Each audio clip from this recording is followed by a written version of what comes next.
Tamam merhaba Jola. Merhaba, خيرات نسأل.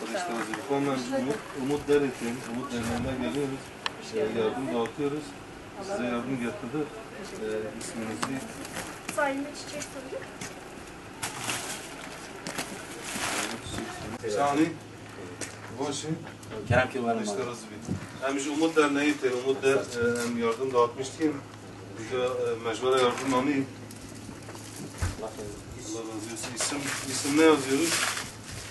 Cesim. Cesim Beysüren. Cesim Beysüren yaz.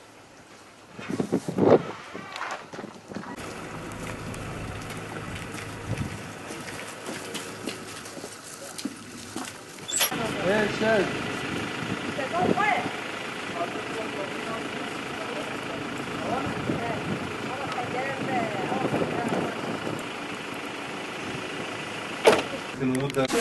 Kasım Demirel. Kasım Demirel yazdın. Ne bir tepki? Aysel Demirel. Hem Umut derim avli jvara onu bu yardım. Dernek ona zannı hem zengin adısın buna fakir ha. Burada şey desteğine yapken inşallah her gün Umutlardan geliyoruz. Umutlar. Biz yardım dağıtıyoruz. Size yardım getirdik. İsmini ne yazıyoruz bacım?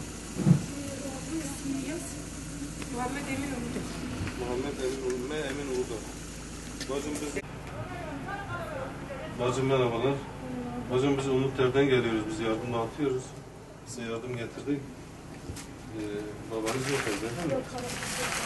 Kızım isim ne yazıyoruz? Kime teslim ettik? Ahmet Kulak. Ahmet Kulak.